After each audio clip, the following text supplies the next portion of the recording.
back, everybody. My last video showcasing some of the things I have on this particular rig were just kind of me showing things, not really explaining everything. So this video I'm going to be going over things a little bit more in depth. It's not going to be a review. It's just going to be why I have it set up, how I have it set up, and just basic costs. Starting with the motion simulator itself, this was purchased from D-Mover. It is the H4 model. It uses 4 actuators, 2 in the rear, in a unique pattern where it pivots right in the center. This gives it a unique setup for yaw, which would be 1 degree of freedom that slides the back end out. It continuously has heave as well, which is up and down, and that has 2 front post actuators to the left and the right. So a typical setup would be 4 post quad actuators, linear actuators, 1 on each side. That allows it to have 3 degrees of freedom. So you have up and down, that's your heave, your pitch, and then your roll. And the rear setup on the D-Mover, the H4 model, the unique position of that pivot allows that extra degree of freedom for yaw. Some of the things that also make the D-Mover H4 unique is the servo box itself. This all gets plugged into one unique proprietary box with 1 USB port that gets plugged into your computer. That's it, plug and play. It also came with the 40-80 millimeter aluminum extrusion rig. Usually you'd have to purchase your own aluminum extrusion rig and build it around the actuator. As you've seen in my other videos, I use the Quest 3 for VR headset. I paired that with the VIVE DAS for speakers so that I don't have to wear an extra headset. And then I use a suspension system that's on a pulley that actually keeps it very comfortable, and I feel no tension whatsoever. Next up, briefly going over my controls. It's the Proflight Trainer Puma 4th Gen. The 5th Gen does exist. They start around $1,600. You can find the 4th Gen for somewhere relatively between $700 and $1,000 secondhand. It's a 3-in-1 Cyclic collective and anti-torque pedals. As well, it came fitted with the toe brakes. I mounted it onto the rig using hose clamps, 2 in the rear, and then 2 zip ties in the middle, and then 1 zip tie here, and it's incredibly secure. Moving on to the seat itself, it is the Simfab seat, also known as open wheel. You can get them for about $300, $350. It is capable of moving forward and back. It also has reclining. It's very comfortable, padded well. It's got the bolsters. So it actually keeps me in the rig, and I don't even need to wear the seatbelt. However, the seatbelt is something that is a 4-point harness. I have it attached to the rig. I've tried using bungee cords to add tension. I'll get to that another time. On top of it, I did put the Next Level Racing HF8 haptic pad. It has 8 vibrating motors within. However, I paired it with Shaker For Aviators, and it only utilizes 6 of the 8 vibrating motors.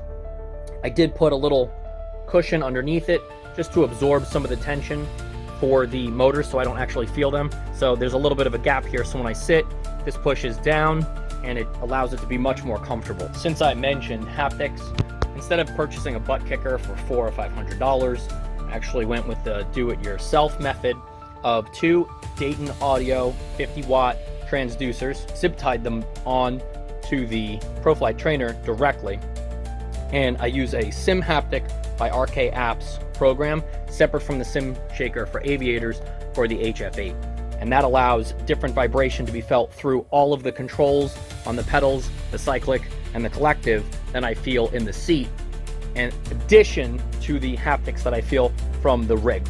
But that'll be in another video. We'll discuss that. I paired that with the NobSound 2-channel amp. It's 100 watts, 2 channels, 50 watts each.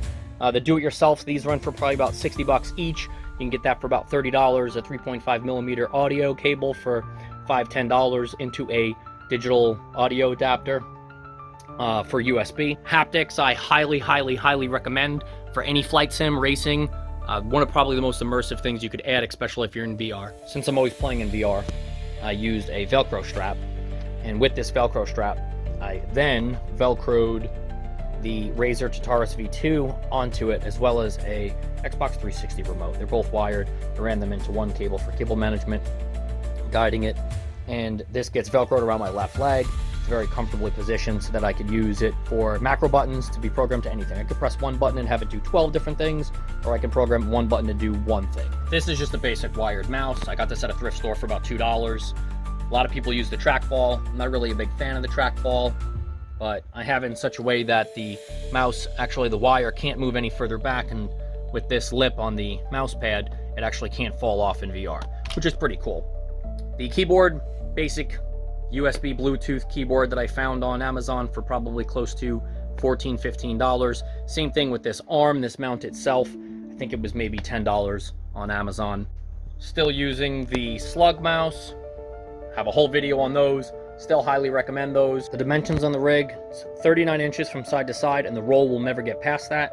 It is 53 inches from the front of this, which I really don't use because I set this up, but for racing you're going to go to the end of here. It was 53 inches from here to here, and at max height it is 72 inches high.